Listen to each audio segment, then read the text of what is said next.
ಎಲ್ರಿಗೂ ನಮಸ್ಕಾರ. ನಾನು ನಿಮ್ಮ ರಾಮಚಂದ್ರ. ಕನ್ನಡ ಮಿತ್ರ ಯೂಟ್ಯೂಬ್ ಚಾನಲ್ಗೆ ಮತ್ತೊಮ್ಮೆ ತಮಗೆಲ್ಲರಿಗೂ ಸ್ವಾಗತ. ಇಂದಿನ ತರಗತಿಯಲ್ಲಿ ಮಾತ್ರಾಗಣ ಆಧಾರಿತದಲ್ಲಿ ಮುಂದುವರೆದ ಭಾಗ ರಗಳೆ ಬಗ್ಗೆ ನಾನು ಈಗ ತಿಳಿಸ್ಕೊಡ್ತಾ ಇದ್ದೀನಿ. ಈ ಹಿಂದಿನ ವಿಡಿಯೋಗಳಲ್ಲಿ ಕಂದಪದ್ಯದ ಬಗ್ಗೆ, ಷಟ್ಪದಿ ಬಗ್ಗೆ ನಾನು ತಿಳಿಸ್ಕೊಟ್ಟಿದ್ದೇನೆ. ಷಟ್ಪದಿ 6 ವಿಧಗಳ ಬಗ್ಗೆ ನಾವು ತಿಳ್ಕೊಂಡಿದ್ದೇವೆ. ಇದೀಗ ರಗಳೆ ಬಗ್ಗೆ ನಾವು ತಿಳ್ಕೊಳ್ಳೋಣ. ರಗಳೆ ನೋಡಿ, ಈ ಹಿಂದೆ ನಾವು ಷಟ್ಪದಿ ಅಂತಂದರೆ ಮತ್ತು ಕಂದಪದ್ಯ ಅಂದರೆ ಕಂದದಲ್ಲಿ 4 ಸಾಲಿತ್ತು, ಷಟ್ಪದಿಯಲ್ಲಿ 6 ಸಾಲುಗಳಿತ್ತು. ಮತ್ತು ಅದರಲ್ಲಿ ಶರಕುಸುಮ ಭೋಗ ಭಾಮಿನಿ ಪರಿವರ್ಧನೆ ವಾರ್ಧಕ ಷಟ್ಪದಿ ಬರ್ತಾಯಿತ್ತು. ಮಾತ್ರೆಗಳಲ್ಲಿ ಹೆಚ್ಚು ಕಡಿಮೆ ಬರ್ತಾಯಿತ್ತು. ಆದರೆ ಷಟ್ಪದಿಯಲ್ಲಿ 6 ಸಾಲುಗಳಷ್ಟೇ ಇರ್ತಾಯಿತ್ತು. ಅದು ನಿಯಮ. ಏನು, ಕಂದಪದ್ಯ ಅಂದರೆ 4 ಸಾಲು, ಷಟ್ಪದಿ ಅಂದರೆ 6 ಸಾಲು. ಆದರೆ ಇಲ್ಲಿ ರಗಳೆಯಲ್ಲಿ ಯಾವುದೇ ರೀತಿಯ ಪಾದದ ನಿಯಮ ಇಲ್ಲ. ಎಷ್ಟು ಸಾಲುಗಳಾದರೂ ಇರಬಹುದು. ಆದರೆ ಮಾತ್ರೆಗಳಲ್ಲಿ ಇಂತಿಷ್ಟೇ ಮಾತ್ರೆಗಳಿರಬೇಕು ಅನ್ನೋ ಒಂದು ನಿಯಮ ಇರ್ತದೆ. ಅದನ್ನು ಈಗ ಯಾವ ರೀತಿ ಇರ್ತದೆ, ಹೇಗಿರ್ತದೆ ಅನ್ನೋದು ನಾವು ಈಗ ನೋಡೋಣ.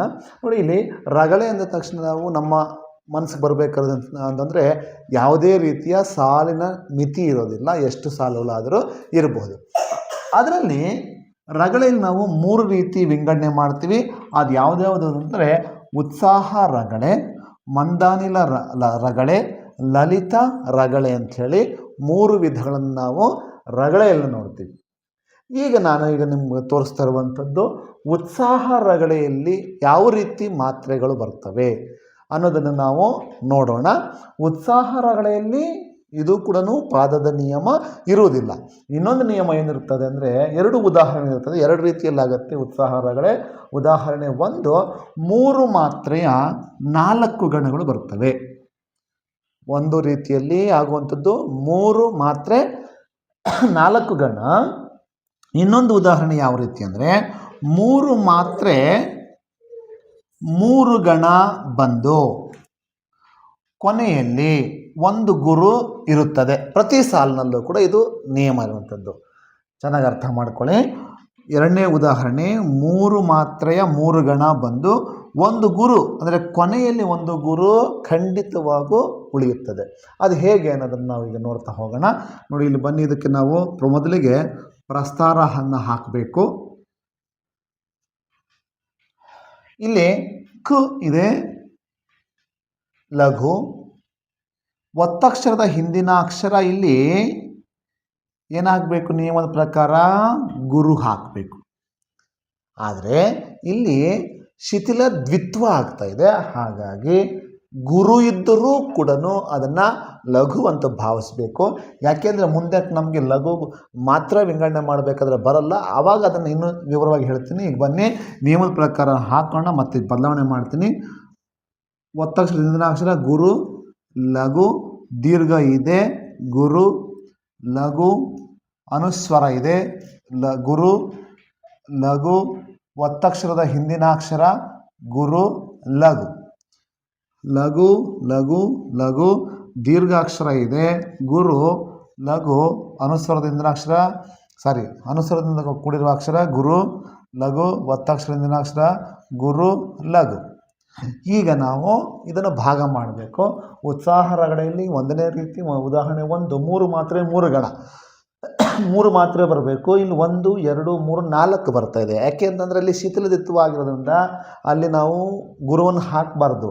ನಿಯಮದ ಪ್ರಕಾರ ಗುರುವನ್ನು ಹಾಕಬೇಕೇ ಹೊರತು ಇಲ್ಲಿ ಆ ನಿಯಮದ ಪ್ರಕಾರ ಹೋಗಬಾರ್ದು. ಇಲ್ಲಿ ದ್ವಿತ್ವ ಆಗತ್ತೆ. ಇದನ್ನು ಓದಬೇಕಾದ್ರೆ ಈ ಅರ್ಕ ಒತ್ತುವನ್ನು, ಒತ್ತಾಕ್ಷರವನ್ನು ತೇಲಿಸಿ ಉಚ್ಚಾರಣೆ ಮಾಡ್ತೀವಿ. ಇಂತಹದ್ದನ್ನು ನಾವು ಶಿಥಿಲ ದ್ವಿತ್ವ ಅಂತ ಕರಿತೀವಿ. ಇದನ್ನು ಕುಳಿಯುವ ಹೂಗಳೊಂಗಳಲ್ಲಿ ಅಂತ ಹೇಳಬೇಕಾಗತ್ತೆ. ಆದರೆ ಇಲ್ಲಿ ಕುಳಿರುವ ಅಂತ ಓದೋಂಗಿಲ್ಲ. ಇದನ್ನು ತೇಲಿಸಿ ಉಚ್ಚಾರಣೆ ಮಾಡ್ತೀವಿ. ಹಾಗಾಗಿ ಇಲ್ಲಿ ಗುರು ಆಗ್ತಾಯಿದ್ರು ಕೂಡ ಲಘು ಅಂಥೇಳಿ ಭಾವಿಸ್ಬೇಕಾಗತ್ತೆ ನಾವು. 3 ಗಣಕ್ಕೆ 3 ಮಾತ್ರೆ 1 ಗಣ, 1, 2, 3, 1, 2, 3, 1, 2, 3. ನೋಡಿ, 1, 2, 3, 4 ಗಣ. 3 ಮಾತ್ರೆಯ 4 ಗಣ. ಇನ್ನು ಕೆಳಗಿನ ಸಾಲುಗಳಲ್ಲೂ ಕೂಡ ಅದೇ ರೀತಿ ಬರ್ತದೆ. 3, 3, 3, 3. ಇಲ್ಲಿ ನಾನು 2 ಸಾಲು ಮಾತ್ರ ತಗೊಂಡಿದ್ದೇನೆ. ಇನ್ನು ಎಷ್ಟು ಸಾಲಾದರೂ ಇರ್ಬೋದು, ಇಷ್ಟೇ ನಿಯಮ ಇಲ್ಲದಕ್ಕೆ ಎಷ್ಟಾದರೂ ಆಗಿರಿದ್ರು ಕೂಡ ಇದೇ ರೀತಿ 3 ಮಾತ್ರೆಯ 4 ಗಣಗಳು ಬರ್ತವೆ. ಹಾಗೆ ಇನ್ನು ಉದಾಹರಣೆ 2 ನಾವು ನೋಡೋದಾದರೆ 3 ಮಾತ್ರೆಯ 3 ಗಣ ಬಂದು ಕೊನೆಯಲ್ಲಿ ಒಂದು ಗುರು ಉಳಿತದಂತೆ. ಅದನ್ನು ನೋಡೋಣ ಬನ್ನಿ.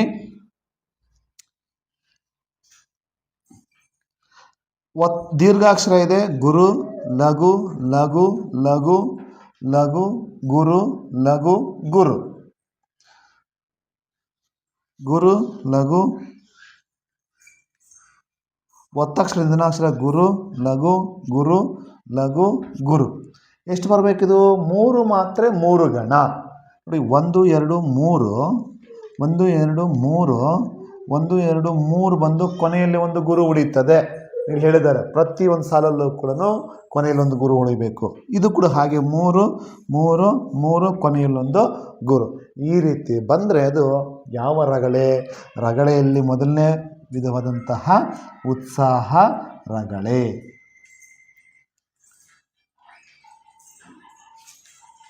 ಈಗ ಮುಂದೆ ನಾವು ಮಂದಾನಿಲ ರಗಳೆಯನ್ನು ನಾವು ನೋಡೋಣ. ಇದರಲ್ಲೂ ಕೂಡ 2 ರೀತಿಯಲ್ಲಿ ಮಂದಾನಿಲ ರಗಳೆಯನ್ನು ನಾವು ಕಾಣ್ತೇವೆ. ಒಂದು ಉದಾಹರಣೆ 4 ಮಾತ್ರೆಯ 4 ಗಣ ಬರ್ತದೆ. ಇನ್ನೊಂದು 3 ನಂತರ 5 ಮಾತ್ರೆಯ 4 ಗಣ ಬರ್ತದೆ. 3 5 3 5 ಹೀಗೆ 4 ಗಣ ಬರ್ತದೆ ಎರಡನೇದರಲ್ಲಿ. ಈಗ ಇದಕ್ಕೆ ಪ್ರಸ್ತಾರವನ್ನು ಹಾಕಿ ಗಣ ವಿಭಾಗ ಮಾಡೋಣ. ಗುರು ಲಘು ಲಘು ಗುರು ಲಘು ಲಘು ಗುರು ಲಘು ಲಘು ಲಘು ಲಘು ಗುರು ಗುರು ಲಘು ಲಘು ಗುರು ಗುರು ಲಘು ಗುರು ಯಾಕೆಂದರೆ ಒತ್ತಕ್ಷರದ ಹಿಂದಿನ ಅಕ್ಷರ ಲಘು ಲಘು ಲಘು ಲಘು ಅನುಸ್ವರದಿಂದ ಕೂಡಿದೆ ಗುರು. ಈಗ 4 ಮಾತ್ರೆ 4 ಮಾತ್ರೆಗೆ ಒಂದೊಂದು ಗಣ ಮಾಡಬೇಕು. 1 2 3 4 1 2 3 4 1 2 3 4 1 2 3 4 ನೋಡಿ 1 2 3 4 ಗಣ ಬಂದಿದೆ. ಎಷ್ಟು ಮಾತ್ರೆ ಅದು? 4 ಮಾತ್ರೆ. ಪ್ರತಿ ಗಣದಲ್ಲೂ 4 ಮಾತ್ರೆ ಇದೆ. 4 ಮಾತ್ರೆ 4 ಗಣ ಬಂದಿದೆ. ಇದರಲ್ಲೂ ಕೂಡ ಹಾಗೆ ಬರಬೇಕು. 4 4 4 4 ಇದಾಯಿತು. ಉದಾಹರಣೆ 1 4 ಮಾತ್ರೆ 4 ಗಣ. ಈಗ 3ರ ನಂತರ 5 ಮಾತ್ರೆ 4 ಗಣ ಬರಬೇಕು ಅಂತ ಹೇಳಿದರೆ ಒತ್ತಕ್ಷರ ಇಂಧನಾಕ್ಷರ ಗುರು ಲಘು ಅನುಸ್ವರದಿಂದ ಕೂಡಿದ ಗುರು ಲಘು ಲಘು ಲಘು ಲಘು ಲಘು ಲಘು ಒತ್ತಕ್ಷರ ಇಂಧನಾಕ್ಷರ ಗುರು ಲಘು ಅನುಸ್ವರದಿಂದ ಕೂಡಿದ್ದು ಗುರು. ಇಲ್ಲಿ ಗುರು ಲಘು ಗುರು ಲಘು ಲಘು ಲಘು ಲಘು ಲಘು ಲಘು ಗುರು. ಯಾಕೆಂದರೆ ಒತ್ತಕ್ಷರದ ಹಿಂದಿನಾಕ್ಷರ ಗುರು ಲಘು ಗುರು. ಈಗ ಮೊದಲನೇ ಗಣ 3, ಅದಾದಮೇಲೆ 5 1 2 3 1 2 3 4 5 1 2 3 1 2 3 4 5 ನೋಡಿ 1 2 3 4 ಗಣಗಳು ಮಾತ್ರ 4. ಮಾತ್ರೆಗಳಲ್ಲಿ ಇದು 3 ಇದು 4 3 4 ನಿಯಮದ ಪ್ರಕಾರ ಇದು ಕೂಡ ಹಾಗೆ ಬರಬೇಕು. 3 5 3 5 ಹೀಗೆ 5 ಗಣ ಬರುವಂಥದ್ದು. ಇದು ಯಾವ ರಗಳೆ? ಮಂದಾನಿಲ ರಗಳೆ. ಹೀಗೆ ಅಂದರೆ ಇದು ಮಂದಾನಿಲ ರಗಳೆ. ಈಗ ಮುಂದೆ ನಾವು ರಗಳೆಯಲ್ಲಿ 3ನೇ ವಿಧವಾದಂತಹ ಲಲಿತ ರಗಳೆಯನ್ನು ಗಮನಿಸೋಣ. ಇದರಲ್ಲಿ ಬರುವಂತಹದ್ದು ಯಾವ ರೀತಿ ಬರ್ತದೆ ಗಣವಿನ್ಯಾಸ ಅಂತಂದರೆ 5 ಮಾತ್ರೆಯ 4 ಗಣ ಬರ್ತದೆ. ಸಾಲು ನಾನು 2 ಸಾಲು ತಗೊಂಡಿದ್ದೀನಿ. ಎಷ್ಟೇ ಸಾಲಿದ್ರೂ ಕೂಡ ಇದೇ ನಿಯಮ ಬರ್ತದೆ. 5 ಮಾತ್ರೆಯ 4 ಗಣ. ಇದಕ್ಕೆ ಲಘು ಗುರು ಹಾಕೋಣ. ಅನುಸ್ವರದಿಂದ ಕೂಡಿದೆ ಗುರು ಲಘು ಅನುಸ್ವರದಿಂದ ಕೂಡಿದೆ ಗುರು ಅನುಸ್ವರ ಗುರು ಲಘು ಲಘು ಲಘು ಅನುಸ್ವರ ಗುರು ಲಘು ಲಘು ಲಘು ಗುರು ಗುರು ಲಘು. ಈಗ ಅನುಸ್ವರದಿಂದ ಕೂಡಿದೆ ಗುರು ಲಘು ಲಘು ಲಘು ಅನುಸ್ವರ ಗುರು ದೀರ್ಘಾಕ್ಷರ ಗುರು ಲಘು ಲಘು ಲಘು ದೀರ್ಘಾಕ್ಷರ ಗುರು ಲಘು ಅನುಸ್ವರ ಗುರು ಅನುಸ್ವರ ಗುರು ಲಘು. ಯಾವುದ್ರ ಪ್ರಕಾರ ಈಗ ನಾವು ಗಣ ವಿಭಾಗ ಮಾಡಬೇಕು? 5 ಮಾತ್ರೆಗೆ ಒಂದೊಂದು ಗಣವನ್ನು ಮಾಡಬೇಕು. 1 2 3 4 5 1 2 3 4 5 1 2 3 4 5 1 2 3 4 5 ಎಷ್ಟು ಗಣ? 4 ಗಣ. 1 2 3 4 ಗಣ ಸರಿಯಾಗಿ ಬಂದಿದೆ. ಇನ್ನು ಉಳಿದ ಎಲ್ಲ ಸಾಲುಗಳಲ್ಲೂ ಇದೇ ರೀತಿ ಬರ್ತದೆ. ಮೊದಲನೇ ಗಣ 5, ಎಲ್ಲ ಸಾಲುಗಳಲ್ಲಿ 5 ಗಣ ಇರಬೇಕು. ಐದದ್ದು ಮಾತ್ರೆ 4 ಗಣ ಇರಬೇಕು. 5 5 5 5 ಈ ರೀತಿ ಬಂದರೆ ಯಾವುದಿದು? ಲಲಿತ ರಗಳೆ.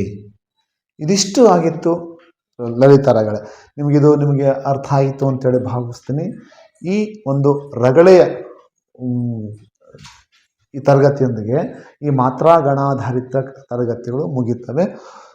ನಾನು ಮುಂದಿನ ತರಗತಿಗಳಲ್ಲಿ ಬಹಳ ಮುಖ್ಯವಾಗಿರುವಂಥದ್ದು ಅಕ್ಷರಗಣ ಆಧಾರಿತ. ಅಕ್ಷರಗಣ ಯಾವ ರೀತಿ ಆಗುತ್ತೆ, ಇದನ್ನು ಖ್ಯಾತ ಕರ್ನಾಟಕ ವೃತ್ತಗಳು ಅಂತ ಕರಿತೀವಿ. ಖ್ಯಾತ ಕರ್ನಾಟಕ ವೃತ್ತಗಳು ತುಂಬ ಮುಖ್ಯ ಆಗಿರುವಂಥದ್ದು. ಈ ರಗಳೆನದು 8, 9, 10ನೇ ಕ್ಲಾಸ್ ಮಕ್ಕಳಿಗೆ ಅಷ್ಟೊಂದು ಏನು ಇಂಪಾರ್ಟೆಂಟ್ ಅಲ್ಲ. ಸ್ಪರ್ಧಾತ್ಮಕ ಪರೀಕ್ಷೆಗಳಿಗೆ ಇದು ಇಂಪಾರ್ಟೆಂಟ್ ಆಗುತ್ತೆ. ಮುಂದೆ ತುಂಬ ಮುಖ್ಯವಾಗಿ ಪ್ರಶ್ನೆ ಪತ್ರಿಕೆಯಲ್ಲಿ ಕೇಳುವಂತಹ ವಿಚಾರ ಆಗಿರುವಂಥದ್ದು ಅಕ್ಷರಗಣ. ಅದರಲ್ಲೂ ಚಂಪಕ, ಉತ್ಪಲ ಬಹಳ ಮುಖ್ಯ ಆಗುತ್ತೆ. ಆ 6 ವೃತ್ತವನ್ನು ನಾನು ವಿಡಿಯೋದಲ್ಲಿ ಮಾಡಿ ನಿಮಗೆ ತಿಳಿಸ್ತೀನಿ. ಅದರಲ್ಲಿ ಮತ್ತೆ ಭೇಟಿಯಾಗೋಣ. ಅಲ್ಲಿವರೆಗೂ ನಮಸ್ತೆ.